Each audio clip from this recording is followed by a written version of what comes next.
കാരണം ഉപ്പ അത് പേടിച്ച് ഉപ്പ അത്ര ഞാൻ പ്രശ്നങ്ങൾ എന്റെ വായാലും ഉപ്പാനോട് പറയാൻ പറ്റാത്ത തെറികളടക്കം ഞാൻ പറഞ്ഞു. അത് ഞാനല്ല, ഓട്ടോമാറ്റിക്കലി പറഞ്ഞു പോയി. ഭയങ്കര പ്രശ്നം. ഉപ്പ പേടിച്ച് അപ്പുറത്തെ എന്റെ അളാപ്പാനെ കൂട്ടിട്ട് രണ്ട് അളാപ്പാനെ വന്നു. ഞാൻ വീട്ടിൽ നിന്ന് ഒരു ടോർച്ചിന്റെ കത്തിയെടുത്തില്ല, ടോർച്ചിന്റെ വഴി പിടിച്ചു. തിരൂരങ്ങാടി ടുഡേ ന്യൂസ് അപ്ഡേറ്റിലേക്ക് സ്വാഗതം. വാക്കുകളിൽ നിറയുന്ന സംശുദ്ധിയും കാലം കോർത്തിണക്കിയ കരകൗശല വിദ്യകളും പെണ്ണഴകിൽ തീർക്കുന്ന നവീനത, അത് ആമിയ ഗോൾഡൻ ഡയമണ്ട്സിനല്ലാതെ മറ്റാർക്കും നൽകാനാവില്ല. കേരള ഡിസൈൻ പണിക്കൂലി 2.5% മുതൽ, ബോംബെ കൊൽക്കത്ത ഡിസൈൻ പണിക്കൂലി 5.9% മുതൽ, ആന്റിക് ടർക്കിഷ് ഡിസൈൻ പണിക്കൂലി 5.9% മുതൽ, കൂടാതെ വെഡിംഗ് പർച്ചേസുകൾക്ക് പ്രത്യേക സ്കീമുകൾ. Redefining elegance, crafted with traditional Amia Golden Diamonds, Bypass Road, Chamar. വാർത്തകൾ വിശദമായി.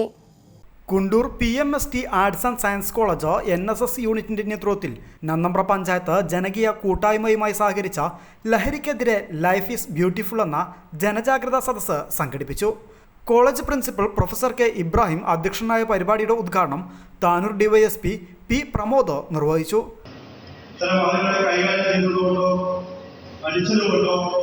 ഓടിച്ചതുകൊണ്ടൊന്നും എവിടേക്ക് വളർന്നു പോകുന്നു. അവരെവിടെയൊക്കെ തന്നെ ഉണ്ടാവും. ഒരു മതിലിൻ്റെ അപ്പുറം പറയും വേറെ മതിലായി. താനൂരിൽ നിന്ന് അടിച്ചാൽ പരപ്പനങ്ങാടിയിലേക്ക് പോകും, പരപ്പനങ്ങാടിയിലേക്ക് അടിച്ചാൽ തിരുവല്ലങ്ങാടി പോകും. പലതിനും അവിടെയുള്ള ഓഫീസർമാർക്ക് പോകും എൻ്റെ പരിസരം ക്ലീനാണ്. പക്ഷേ ജില്ലാ പോലീസ് മേധാവിക്ക് മനസ്സിലാവും ഈ ജില്ലയിൽ നിന്ന് അങ്ങോട്ടും ഇങ്ങോട്ടും ഓടില്ലാതെ ഇതൊരു പരിഹാരമില്ല.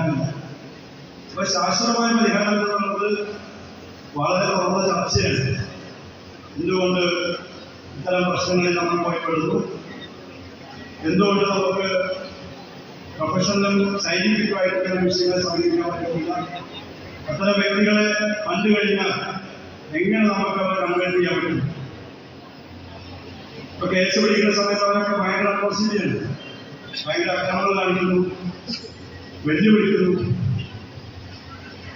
ഇപ്പോൾ വെല്ലുവിളിക്കുമ്പോൾ ജനങ്ങളെ പറയും സാറേ നിങ്ങളെ ഒന്നും തന്നെ വെല്ലുവിളിക്കുന്നു, നിങ്ങളൊക്കെ എന്താ നോക്കിയിരിക്കുന്നു, കുടിക്കുവാനാണ് പറഞ്ഞത്. അപ്പോൾ ജനം പ്രതീക്ഷിക്കുന്നത് വരെ തല്ലി കഴിയുന്നത് നേരെയാവുന്നു. അങ്ങനെയാണ് എന്ത് നേരെയാണോ ഇത്ര കാലമായി കൊണ്ടുകൊടുക്കും, ഇത്ര കാലം കേസെടുക്കും. ഇപ്പോൾ കേസെടുക്കലും അതിൻ്റെ നടപടിക്രമങ്ങളൊക്കെ പ്രൊസീജിയർ എസ്റ്റാബ്ലിഷ്ഡ് ബൈ ലോ നിയമപ്രകാരം അതിനെ വയ്ക്കും. നിസാം വളാഞ്ചേരി ലഹരി വിരുദ്ധ ബോധവൽക്കരണ ക്ലാസ് നൽകി. ഉപ്പ അത്ര ഞാൻ പ്രശ്നങ്ങൾ എന്റെ വായാലും ഉപ്പാനോട് പറയാൻ പറ്റാത്ത തെറികളടക്കം ഞാൻ പറഞ്ഞു. അത് ഞാനല്ല, ഓട്ടോമാറ്റിക്കലി പറഞ്ഞു പോയി. ഭയങ്കര പ്രശ്നം. ഉപ്പ പേടിച്ച് അപ്പുറത്തെ എന്റെ അളാപ്പാനെ കൂട്ടിട്ട് രണ്ട് അളാപ്പാനെ വന്നു. ഞാൻ വീട്ടിൽ നിന്ന് ഒരു ടോർച്ചിന്റെ കത്തിയെടുത്തില്ല, ടോർച്ചിന്റെ വഴി പിടിച്ചു. എന്റെ നേരെ തല അടിച്ച് പൊളിക്കുന്ന അളാപ്പാനടക്കം പേടിച്ചു. അവരൊക്കെ എന്താണ് ചിന്തിക്കുന്നത്, ഇവൻ നോർമൽ അല്ല, ഇവർക്ക് എന്തൊക്കെയോ പറ്റിയിട്ടുണ്ട്, അവരന്വേഷിക്കാൻ തുടങ്ങി.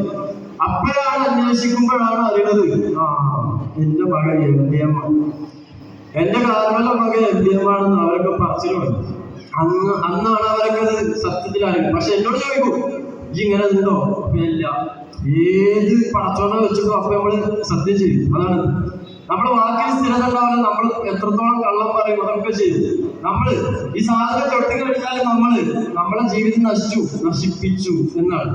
അന്ന് എന്നോട് ഇത് ഉപയോഗിക്കും. ഞാൻ വാങ്ങിച്ച് ഓരോരുത്തരോട് പറഞ്ഞിട്ട് നിസാമ ഇത് വല്ലാണ്ട് ഉപയോഗിക്കണല്ലോ, അത് സീനാണ്. കാരണം നമ്മുടെ ബന്ധങ്ങൾ തെറ്റും, കൂട്ടം തെറ്റും, എല്ലാവരും സംശയാവും എന്നൊക്കെ പറഞ്ഞു. അപ്പൊ ഞാൻ ആടാ ഇത് വായകളെല്ലാവരും പറയും ആടാ ഇല്ല ഞാൻ ചെറുതായിട്ടുള്ളൂ. അങ്ങനെ ഉപയോഗിച്ചിട്ട് എല്ലാവരും നമ്മളെ കൂടെ നടക്കണം, നമ്മളെ തോളിൽ കൈയിട്ട് നടക്കുന്ന ഫ്രണ്ട്സിനടക്കം നമുക്ക് എന്താ സംശയം, പ്രശ്നങ്ങള്. ഞാൻ എന്റെ ഫ്രണ്ട്സിനൊക്കെ പ്രശ്നങ്ങൾ ഉണ്ടാക്കില്ല. എന്റെ ഒരു കൂട്ടുകാരനെ ചെറിയ കാര്യത്തിൽ എനിക്കപ്പോ വാശി ഉണ്ടാവും. എന്റെ കൂട്ടുകാരൻ ഞാൻ പഠിച്ച മജീസ് കോളേജിൽ പഠിക്കുന്ന എന്റെ കൂട്ടുകാരൻ, ഞാൻ ആ കോളേജിൽ അവിടെ പോയിട്ട് ഞാൻ അവനെ അടിച്ച്, അവരെ മുന്നിലിട്ടിട്ട് അവനെ അടിച്ച്. എന്തിന്? ചെറിയൊരു കാര്യത്തിൽ അവൻ വിളിച്ചിട്ട് ഫോൺ എടുത്തില്ല എന്നുള്ളൊരു കാര്യത്തിൽ അവന്റെ കോളേജിന് മുന്നിൽ പോയിട്ട് അവനെ അടിച്ചു. അവനൊന്ന് കാരണം അവൻ എന്നെ വിളിച്ചിട്ട് കാര്യം. പക്ഷെ ഇത് കഴിഞ്ഞ് ഞാനൊന്ന് ഉറങ്ങി എണീറ്റപ്പോഴാണ് ഞാൻ ചിന്തിക്കുന്നത് ഞാൻ എന്താ ചെയ്ത്. എനിക്കും സങ്കടം. അപ്പൊ അതാണ് ഇത് ഉപയോഗിച്ച് കഴിഞ്ഞാൽ ഇപ്പൊ ഉമ്മാനെ വെട്ടിക്കൊന്നു, ബാപ്പാനെ വെട്ടിക്കൊന്നു, വൈഫിനെ വെട്ടിക്കൊന്നു. ലഹരി വിരുദ്ധ പ്രവർത്തനങ്ങൾക്ക് DYSP ഉൾപ്പെടെ താനൂർ പോലീസ് സ്റ്റേഷനിലെ ഓഫീസർമാരെ ജനകീയ കൂട്ടായ്മ മൊമെന്റോ നൽകി ആദരിച്ചു. പൊതുജനങ്ങളും വിദ്യാർത്ഥികളും ജനകീയ കൂട്ടായ്മ അംഗങ്ങളും പങ്കെടുത്ത പരിപാടിയിൽ കോളേജ് ഭരണസമിതി അംഗങ്ങളായ NP Ali Haji, K Kunjimarakkar, MC Kunjutty Haji, Nannambra panchayat 8ാം വാർഡ് മെമ്പർ തച്ചറക്കൽ കുഞ്ഞി മുഹമ്മദ്, ജനകീയ കൂട്ടായ്മ പ്രതിനിധി Jafar Panayathil, PTA joint secretary Khairunnisa KM, college union chairman Muhammad Faris എന്നിവരും ചടങ്ങിൽ സംസാരിച്ചു. NSS programme officer P Sirajuddin സ്വാഗതവും വിമുക്തി കോർഡിനേറ്റർ ഔദസ് B നന്ദിയും പറഞ്ഞു. News bureau, Tirurangadi.